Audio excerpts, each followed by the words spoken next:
गणेश चतुर्थी भारत के प्रमुख त्योहारों में से एक है, जिसे विशेष रूप से महाराष्ट्र, कर्नाटक और आंध्र प्रदेश में धूमधाम से मनाया जाता है।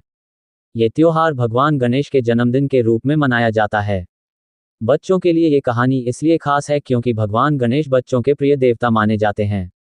उनका सरल और सजीव व्यक्तित्व सभी को आकर्षित करता है। भगवान गणेश का जन्म कैसे हुआ? भगवान गणेश का जन्म की कहानी माता पार्वती और भगवान शिव से जुड़ी है। एक बार की बात है, माता पार्वती स्नान कर रही थीं और उन्होंने नंदी को दरवाजे पर खड़े होकर पहरा देने को कहा ताकि कोई अंदर ना आ सके। लेकिन जब भगवान शिव आए, तो नंदी ने उन्हें प्रवेश करने दिया क्योंकि वह शिव जी के प्रति वफादार थे। इससे माता पार्वती को बहुत दुख हुआ और उन्होंने सोचा कि उन्हें एक ऐसा पहरेदार चाहिए जो पूरी तरह से उनका आदेश माने। माता पार्वती ने अपने शरीर के उपटन से एक सुंदर बच्चे की मूर्ति बनाई और उसमें प्राण फूंक दिए। वह बच्चा कोई और नहीं बल्कि गणेश थे। माता पार्वती ने गणेश को आदेश दिया कि जब तक वह स्नान कर रही हैं, तब तक वह किसी को भी अंदर न आने दें। गणेश और शिव जी का आमना सामना। कुछ समय बाद भगवान शिव वहां पहुंचे और भीतर जाने लगे, लेकिन गणेश ने उन्हें रोक दिया। भगवान शिव ने कहा कि वे पार्वती के पति हैं और उन्हें अंदर जाने दो, लेकिन गणेश अपने कर्तव्य के प्रति बहुत निष्ठावान थे। उन्होंने कहा कि चाहे जो हो, वे किसी को भी अंदर नहीं जाने देंगे। भगवान शिव ने कई बार गणेश को समझाने की कोशिश की, पर गणेश अपने स्थान से नहीं हटे। इससे भगवान शिव को क्रोध आ गया और उन्होंने अपने त्रिशूल से गणेश का सिर काट दिया। जब माता पार्वती को ये बात पता चली, तो वे बहुत दुखी हुईं और क्रोध में आकर उन्होंने सारी दुनिया को नष्ट करने की धमकी दी। इस स्थिति को देखकर भगवान शिव ने तुरंत अपने गणों को आदेश दिया कि वे किसी भी जीव का सिर लाकर दें।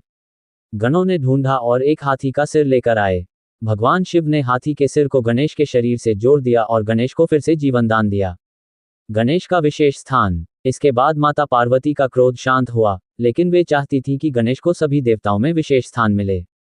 भगवान शिव ने गणेश को आशीर्वाद दिया कि वे सभी देवताओं और मनुष्यों द्वारा सबसे पहले पूजे जाएंगे।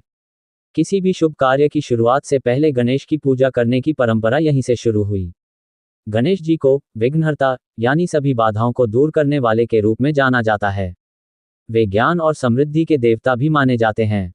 उनकी सवारी एक छोटा सा मूषक चूहा है, जो ये दर्शाता है कि भगवान गणेश ने अपने बड़े आकार के बावजूद एक छोटे से प्राणी को भी सम्मान और महत्व दिया। गणेश चतुर्थी का महत्व। गणेश चतुर्थी का त्योहार गणेश जी के जन्मदिन के रूप में मनाया जाता है। इस दिन लोग गणेश जी की मूर्तियां स्थापित करते हैं और उनकी पूजा अर्चना करते हैं। घरों और पंडालों में गणेश जी की स्थापना की जाती है और पूरे 10 दिन तक यह उत्सव चलता है। अंतिम दिन गणेश विसर्जन का आयोजन किया जाता है, जिसमें भक्त गणेश जी की मूर्ति को नदी, तालाब या समुद्र में विसर्जित करते हैं, यह मानते हुए कि वे फिर अगले साल लौटेंगे। बच्चों के लिए सीख। गणेश चतुर्थी की इस कहानी से बच्चों को ये सीख मिलती है कि हमें अपने कर्तव्य के प्रति निष्ठावान होना चाहिए। भगवान गणेश अपने कर्तव्य से कभी पीछे नहीं हटे, भले ही उन्हें भगवान शिव के क्रोध का सामना करना पड़ा हो। इसके अलावा भगवान गणेश का सरल स्वभाव और ज्ञान प्राप्ति के प्रति उनकी निष्ठा हमें ये भी सिखाती है कि जीवन में ज्ञान और विवेक का बहुत महत्व है। गणेश जी के बड़े कान ये सिखाते हैं कि हमें सबकी बातें ध्यान से सुननी चाहिए, और उनकी छोटी आंखें हमें जीवन के प्रति जागरूक रहने का संदेश देती हैं। गणेश चतुर्थी का त्योहार हमें ये भी सिखाता है कि जीवन में हर मुश्किल का हल होता है, जैसे भगवान शिव ने गणेश जी को नया जीवन देकर हर समस्या का समाधान निकाला। अगर आपको ये कहानी पसंद आई हो तो इसे लाइक करें, कमेंट करें, शेयर करें और हमारे चैनल को सब्सक्राइब करें। धन्यवाद।